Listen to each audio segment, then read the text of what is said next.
Bienvenidos a este live stream, que esta emisión en vivo que, como bien saben, decidimos llamarla em, el hambre como arma geopolítica. Y la verdad es que el tema de la alimentación y de la nutrición es fascinante, y creo que ver todo el ruido que ha hecho, por ejemplo, en Estados Unidos, Robert Kennedy Jr., por ejemplo, para bien o para mal, pues bueno, eso hace que el tema de la alimentación cobre otro cariz. Es un tema político donde chocan distintos modelos y en la competencia entre países, pues se dan cosas como las sanciones, los embargos comerciales y un largo etcétera. Y bueno, tenemos estas situaciones que la alimentación puede ser un arma geopolítica, el hambre puede ser un arma geopolítica.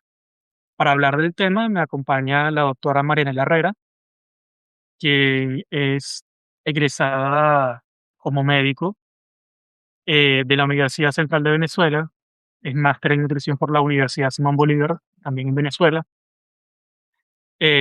doctora en nutrición humana y políticas públicas por la Universidad Simón Bolívar. Ella también es directora del Observatorio Venezolano de Salud, da clases en la Universidad de Simmons en Boston y la Universidad de Framingham en Massachusetts, y es socia fundadora de la firma consultora MD Consulting. Bienvenida, doctora Marianela Herrera. Muchas gracias, Gustavo. Mucho gusto de estar aquí para hablar de un tema muy actual, muy interesante, difícil, porque es un tema sumamente complicado y difícil, pero aquí estamos para intentar eh, desfragmentar y desgranar un poquito las capas que arropan a este problema. Así es, así es. Eh, bueno, ahí, en esta situación, en este tema, muchos conceptos que hay que abordar. Eso es lo principal. Entonces, a mí me gustaría que al abordar este tema, empezáramos por apreciar lo que es la seguridad alimentaria y la soberanía alimentaria. Bueno, fíjate, sí, hay que partir de estos conceptos muy básicos porque la gente tiene que entender que la seguridad alimentaria se refiere al acceso que puede tener la gente, la disponibilidad, la capacidad de utilizar los alimentos y la estabilidad de estos tres pilares anteriores. Es decir, no es suficiente con que yo tenga hoy alimentos, que vaya al supermercado y hoy compre alimentos, si no es que yo los puedo utilizar, es decir, si no tengo agua, electricidad, gas, pues no soy seguro desde el punto de vista alimentario.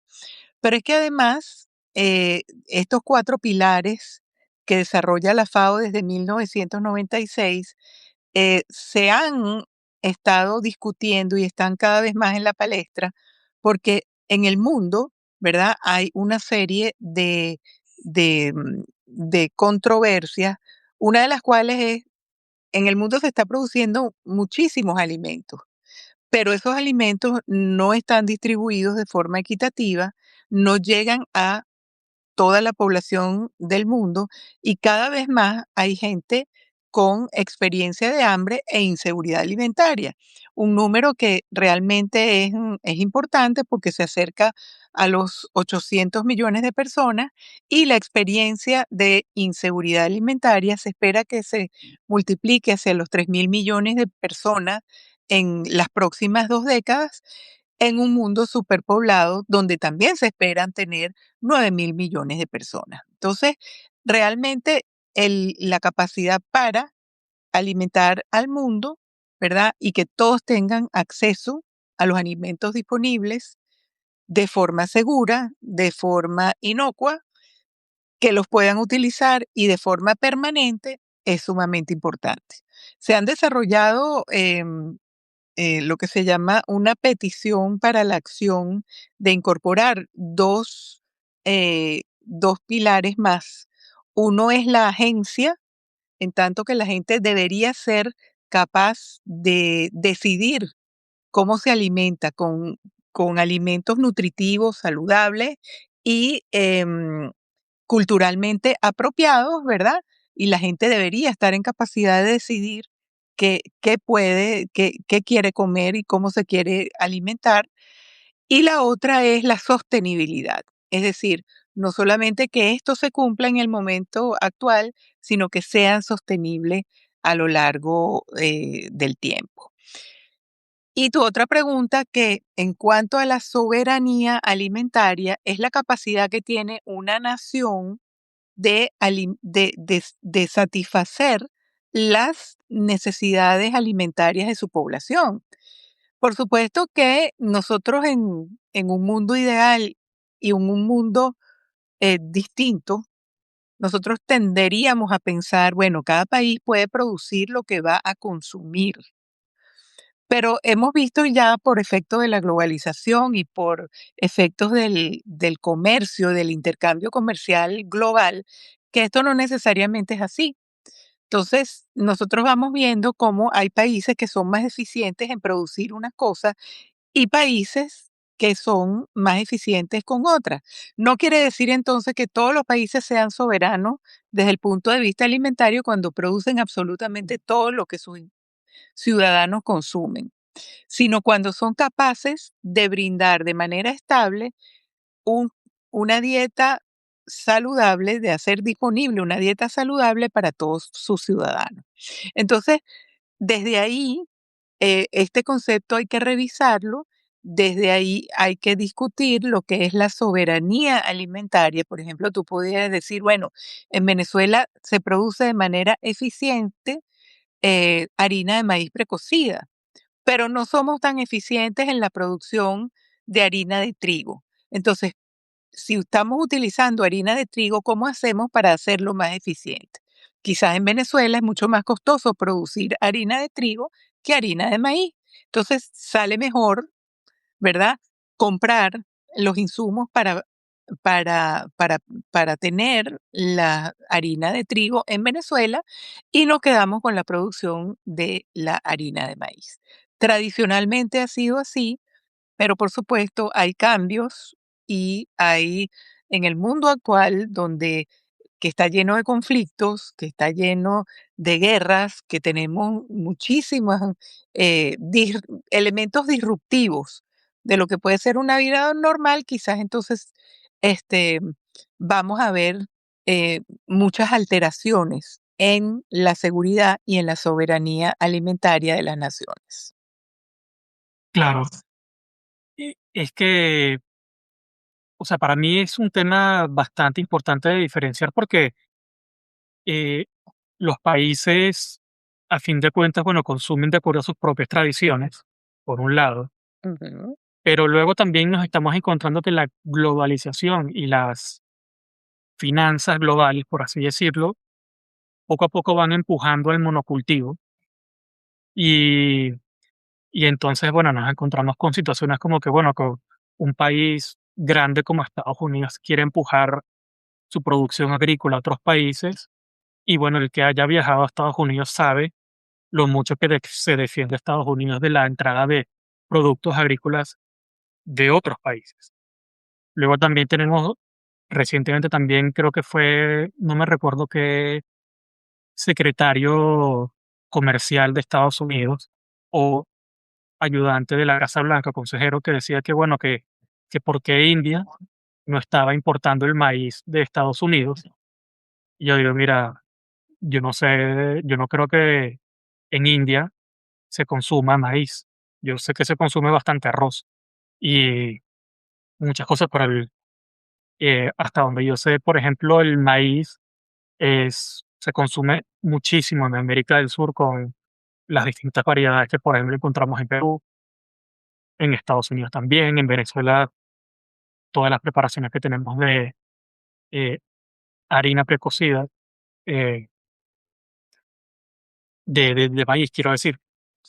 Y entonces, claro, aquí cada quien va empujando como que por lo suyo y ver quién se lleva, por ejemplo, una balanza comercial y luego nos vamos también encontrando con que, bueno, con que los incentivos de hacer el monocultivo, es decir, trigo, maíz, arroz, Soya. que conforma soya, eh, que se consume muchísimo en China.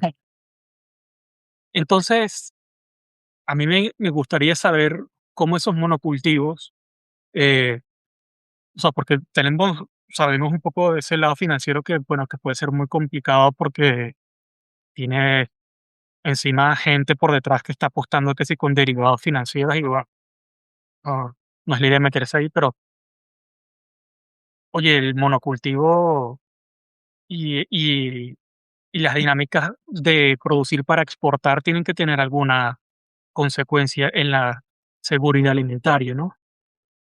Claro, y esto tiene que ver también con cómo ha evolucionado la misma historia de la humanidad, porque si vemos la historia de los problemas relacionados a la nutrición a lo largo de las últimas décadas, particularmente en el siglo XX, vamos a ver que en el mundo primero se identifican unos problemas de bajo consumo de calorías. Estoy hablando hace bastantes décadas atrás. No teníamos ni soñar la epidemia de obesidad y sobrepeso que tenemos hoy en día.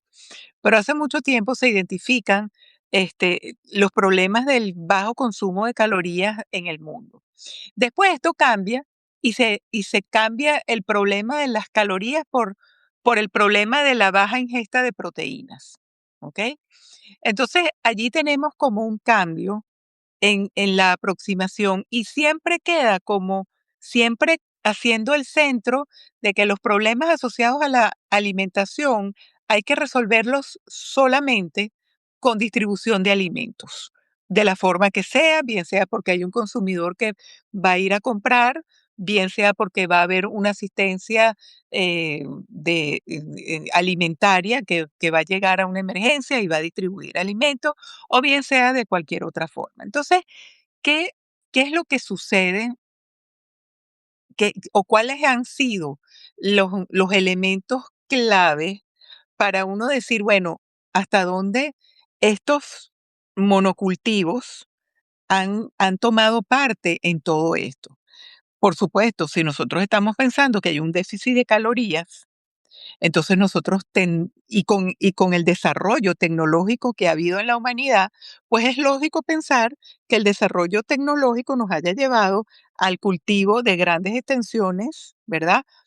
Para hacer más eficiente esa producción de un determinado producto que ya se sabe además que es eficiente en una determinada área geográfica, ¿verdad? Y entonces, bueno, comenzamos ese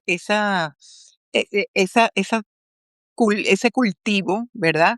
Y si lo estás haciendo de una manera extensiva e importante, pues eso tiene que rendir una ganancia. Entonces, allí están los mercados mundiales de trigo, de arroz, de maíz, de soya, que cambió además en gran parte cuando la soya se convierte en un alimento de alto rendimiento, nos cambió a todos el consumo del tipo de aceite que nosotros consumíamos.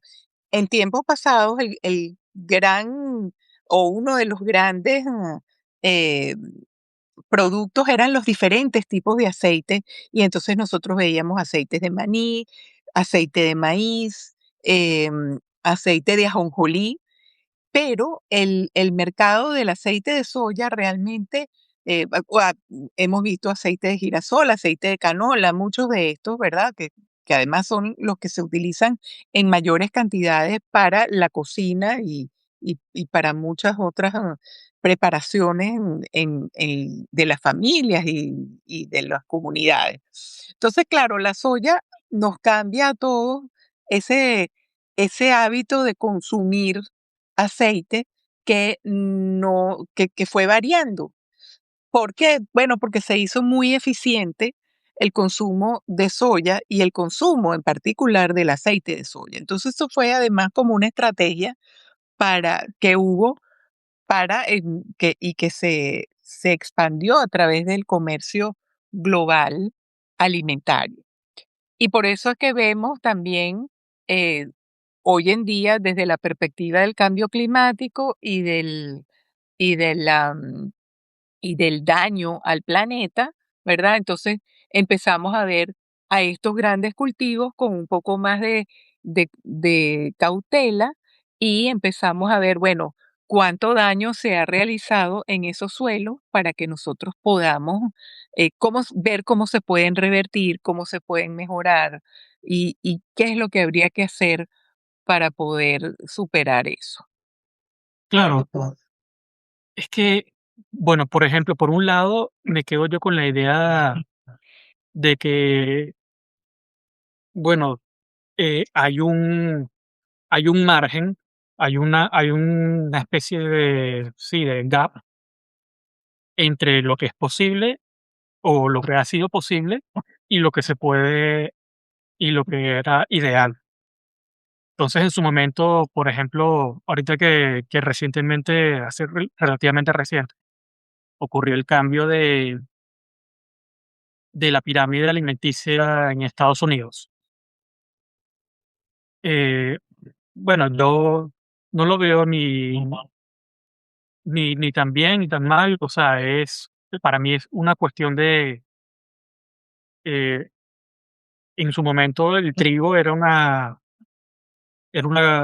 cosecha, sí, algo una siembra bastante, que era muy fácil de hacer y que muchos los estaban haciendo. Y ahora nos encontramos con que la idea es consumir menos granos o menos carbohidratos, eh, y más proteína. ¿Qué pasa? La proteína requiere también alimentación y eso es toda una industria aparte. Y entonces lo que nos vamos a ir encontrando poco a poco es que también hay incentivos para crear, digamos, empezar a cultivar cosas, ¿no? Para tener una industria agroalimentaria que alimente al ganado, como sucede en Estados Unidos, que se le alimenta a veces maíz eh, a las cabezas de ganado. Y luego también que se trata a esas cosechas como una especie de commodity en que, bueno, eh, en el mercado internacional, si quieres obtener divisas, pues bueno, tienes que vender lo que esas divisas están persiguiendo, no vas a producir un grano, digamos, que solamente lo conoce una determinada población autóctona, eh, que lo consume por práctica cultural, y luego poco a poco lo que se va viendo es eh, que, bueno, que esas comunidades se ven inundadas de, bueno, todo lo que es el trigo y arroz y otros tipos de granos. Entonces, eso como que me parece a mí que va armando el caldo de cultivo para una vulnerabilidad ante escenarios futuros de sanciones y, bueno, embargos, comerciales de algún tipo. No sé si tienes alguna apreciación con respecto a eso que hizo recientemente del cambio de la pirámide invertida, porque curiosamente era, bueno, lo que se producía estaba en la base y luego como esa propia dinámica de intentar consumir lo que está disponible, pues se ha ido a, en general a los otros ámbitos. Fíjate, lo que pasa es que cuando uno ve el icono visual, que es la pirámide invertida, uno tiene una apreciación. Pero cuando uno se lee el documento de las nuevas guías nutricionales, pues realmente te vas dando cuenta que allí está como bien o está mejor explicado que lo que se ve en la pirámide. Porque lo que sí es verdad es que hay fuentes de proteínas tanto animales como vegetales.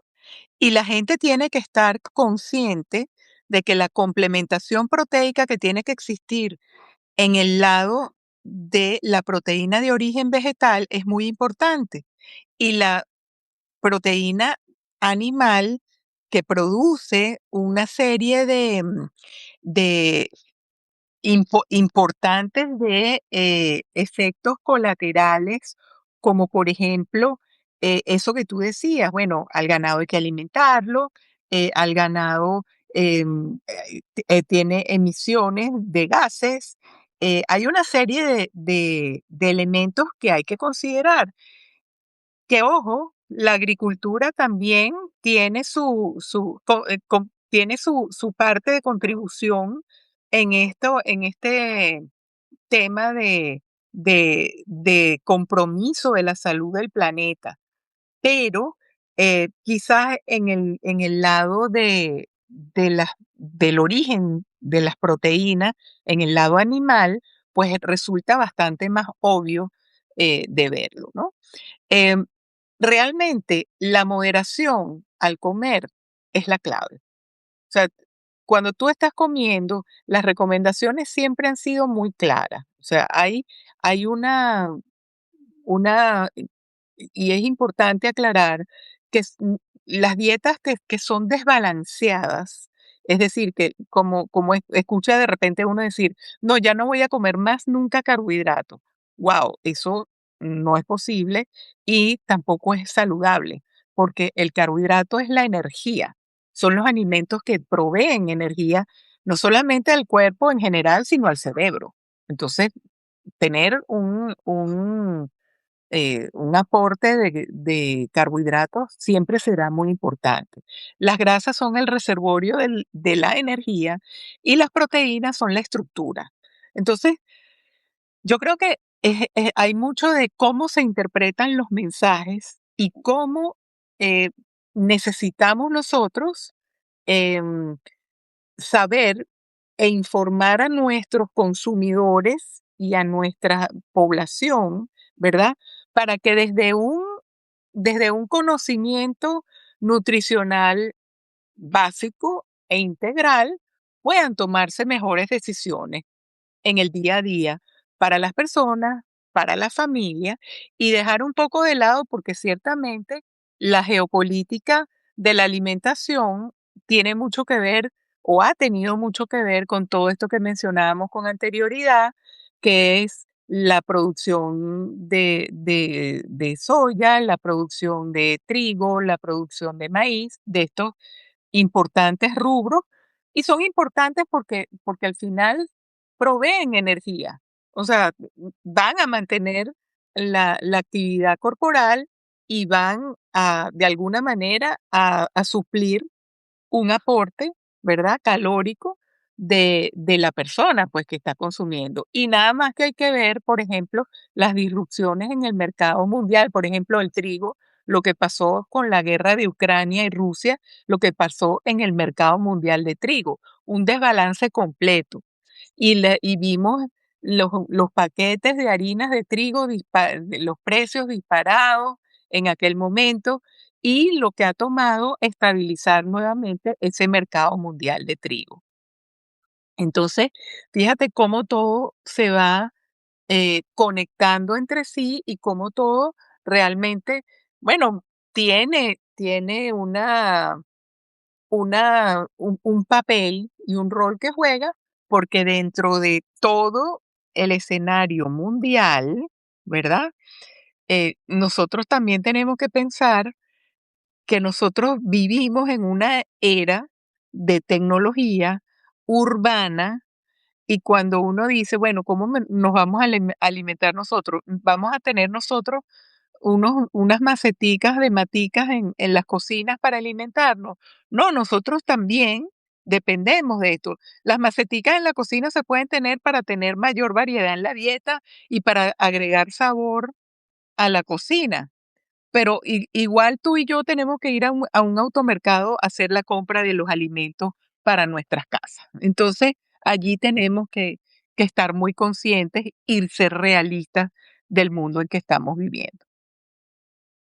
Claro.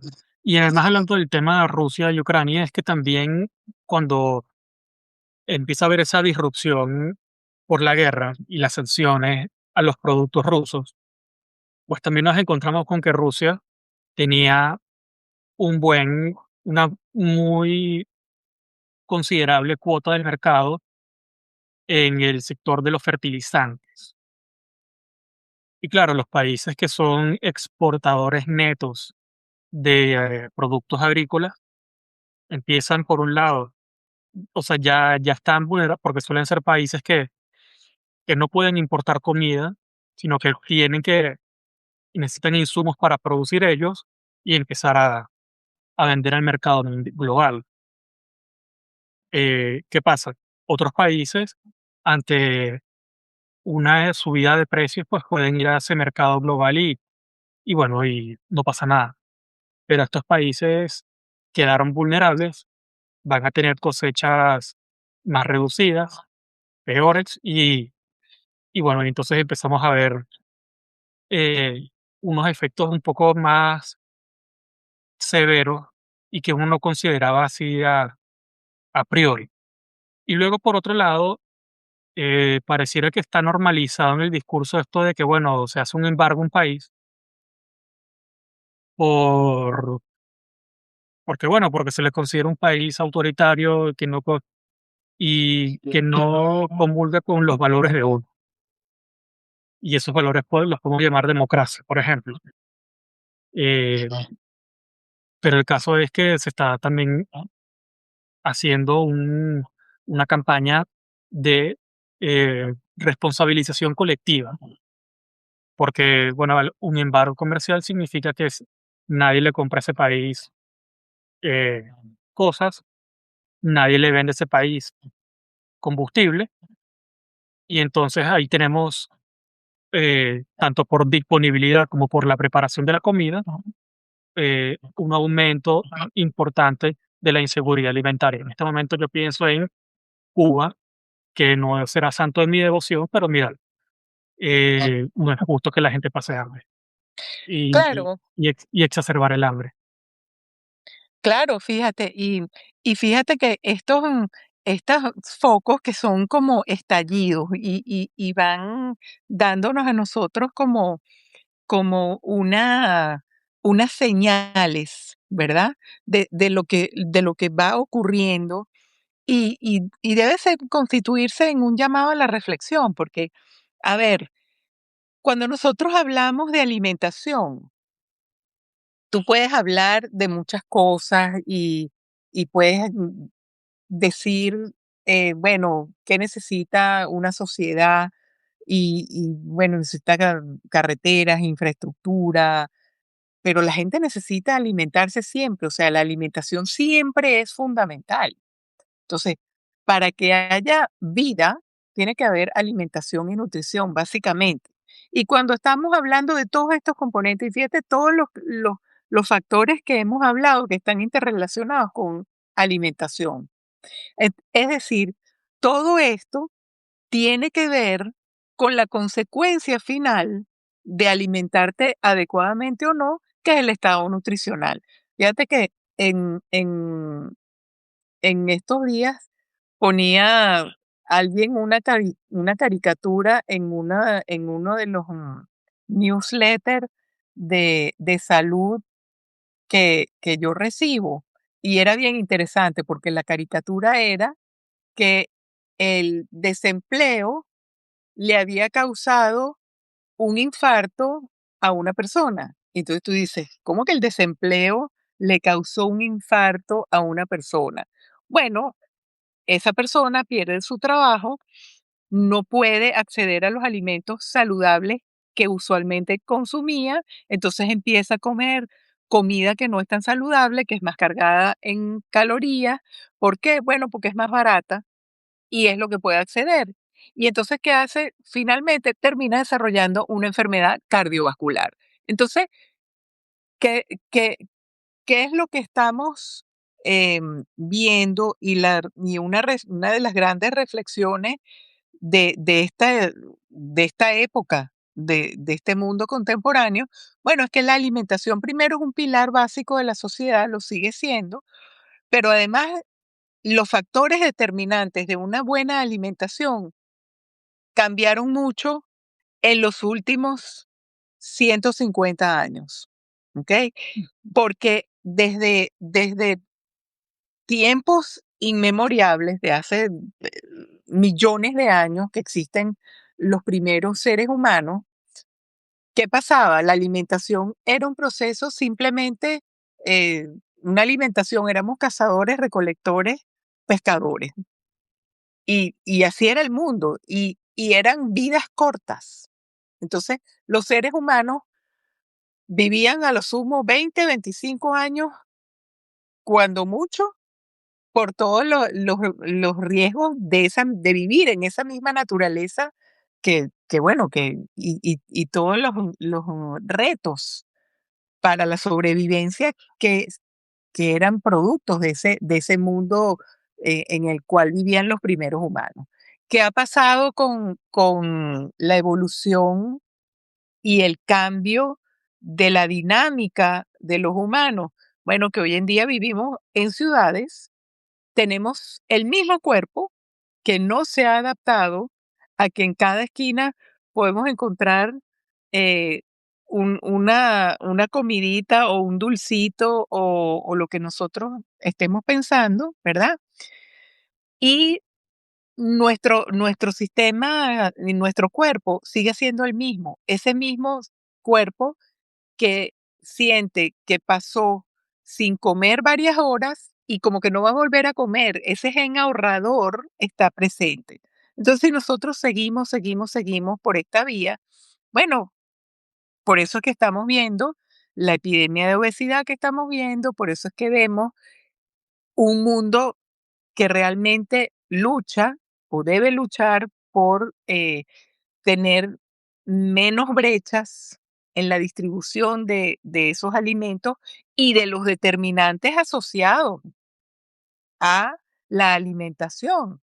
Porque fíjate, no hay electricidad en Cuba, no van a poder cocinar, no hay gas, no van a poder cocinar, y ni siquiera eh, es con, se puede uno decir, bueno, que van a cocinar con leña o van a, pero no es sostenible en la vida moderna que tenemos el día de hoy. Entonces, el gran reto está en cómo esa geopolítica del hambre, de la alimentación, de se la podemos mirar desde una perspectiva más holística para poder ir resolviendo esos retos, además en un mundo que va a ser la casa de 9.000 millones de personas en algunas décadas.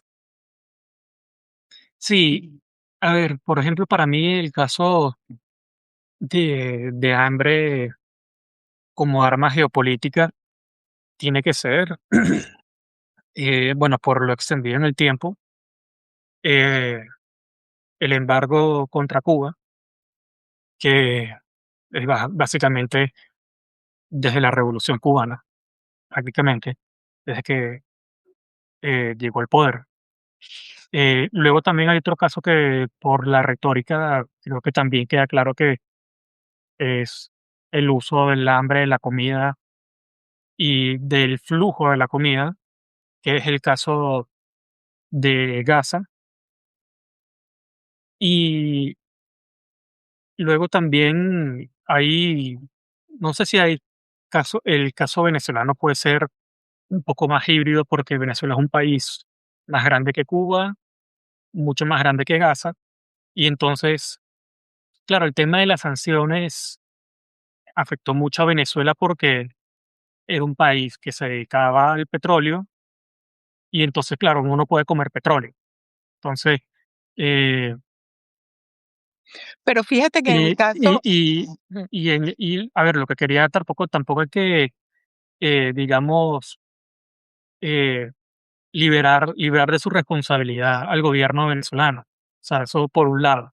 Pero mi pregunta es hasta qué punto es ético eh, ponerle leña al fuego, digamos, para que las cosas, digamos, eh, acelerar y precipitar los acontecimientos que tenga que pasar, es lo que supongo que uno podría decir, siendo un poco abogado del diablo, pues, pero hasta qué punto es ético eso, porque creo que también se responsabiliza a toda una población que eh, no está ni con uno ni con otro. Bueno, fíjate, es que lo que pasa es que en esas situaciones siempre hay factores internos y factores externos. Entonces, cuando tú ves los factores externos, como son sanciones, ¿verdad? Entonces uno, claro, todo eso contribuye a un empeoramiento, pero, pero, pero ya la situación interna de muchos países ya es crítica. Entonces, realmente eh, es la combinación de factores la que te lleva entonces a una situación de una emergencia humanitaria que puede ser por múltiples razones, ¿verdad? Pero si tienes esa combinación de factores tanto internos como externos que van a promover y van a convertirse en un caldo de cultivo importante, ¿verdad?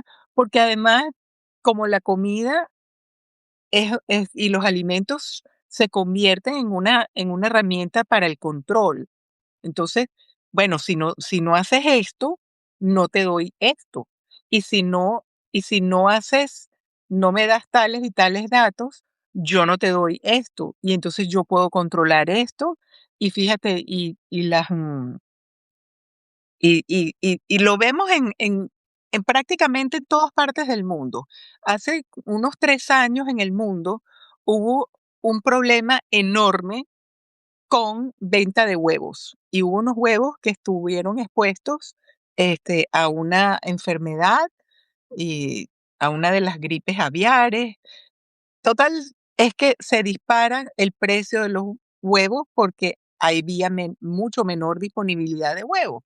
Entonces, ¿qué pasa? ¿Qué es lo primero que se hace allí? Se restringe. Bueno, entonces ahora una persona puede llevarse una sola docena de huevos. La persona que prepara, que tiene un negocio, ¿verdad? Donde preparan tortas, donde preparan pastelería, todo, resulta sumamente afectada. Y eso lo vamos viendo y el, el, eso es tan común como como estrategia, ¿verdad? Y las causas son muchísimas, pero que al final, bueno, restringen la capacidad de alimentarnos y, como tú bien decías, que es el derecho a la alimentación establece que nosotros deberíamos ser capaces de alimentarnos saludablemente, con comidas seguras, saludables, sanas, en todo momento y con disponibilidad constante. Entonces, es un reto que además sigue enfrentando la humanidad, es un reto que vamos a tener que seguir trabajando porque es un, es un trabajo en desarrollo, realmente. ¿No? Ok. Eh, ¿Es depender de las importaciones alimentarias una vulnerabilidad alimentaria y geopolítica? Ya va que tuve como se entrecortó un poquito. Ah, ok. Ahora, ok. Eh, ¿Es la dependencia de las importaciones de alimentos Ujú. una vulnerabilidad alimentaria y geopolítica? Bueno, fíjate que no necesariamente. Si nos revisamos, si nos devolvemos al concepto de soberanía alimentaria que conversáramos hace un ratico, al inicio de esta conversación, habíamos hablado de que hay países que son más eficientes en producir unas cosas y otros más eficientes en producir otras, ¿verdad? Por ejemplo, España es un país que es sumamente eficiente produciendo aceite de oliva. Los países de Latinoamérica no son eficientes produciendo aceite de oliva. ¿Cuál sería la razón para iniciar una producción de aceite de oliva en Latinoamérica más allá de lo exótico o de o del o de iniciar un o tener una iniciativa distinta para cubrir una un objetivo muy específico. Realmente no tiene mucho sentido.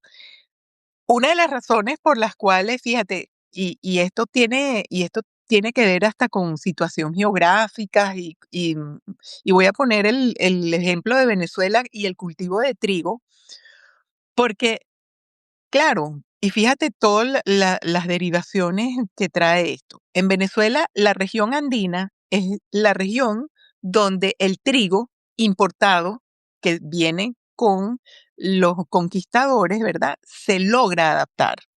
Y por eso es que, dicho sea de paso, por eso es que las arepas andinas son de trigo, no de maíz como en el resto del país. Entonces, tú allí vas viendo, bueno, ¿qué es lo eficiente en un país? ¿Qué es lo que puede dar mejor rendimiento? Por supuesto, yo puedo hacer, y cosa que se ha hecho miles de millones de veces en el mundo y a lo largo de la historia, los países llegan a acuerdos. Mira, yo soy eficiente en producir café, ganado, verduras, tomates, lo que sea que son eficientes, y yo prefiero comprar, por ejemplo, em, voy a comprar pollo, voy a comprar lechugas y voy a comprar yuca de otro país, porque ellos son más eficientes y a mí me sale más barato importar estos rubros de alimentos que producirlos yo en el país. Si eso es así, no nos hace dependientes importar algunos rubros. Cuando hay una dependencia que sí es muy negativa, es cuando nosotros solamente dependemos de las importaciones y no hay alternativas, ¿verdad?, que nos brinden una alimentación, porque en algún momento algún país puede tener un problema. Pueden haber inundaciones, que cada vez más las hay, inundaciones, sequías, pérdidas de cosechas, y esto es una disrupción del mercado de los alimentos. Entonces, un país que solamente importe puede tener en algún momento algún problema con esas dependencias. Ok, ok. Bueno, antes de hacerte la última pregunta, me gustaría ir viendo si hay personas bueno, que quieran hacerle alguna pregunta a mí o a la profesora Marianela Herrera. Eh, por ejemplo, a mí se me viene en la cabeza si es justificable el proteccionismo y si los países en vías de desarrollo deben priorizar la seguridad alimentaria sobre los ingresos por las exportaciones por vender commodities agrícolas. Fíjate, yo pienso que eso depende de las situaciones y las situaciones pueden ser muy específicas, ¿ok?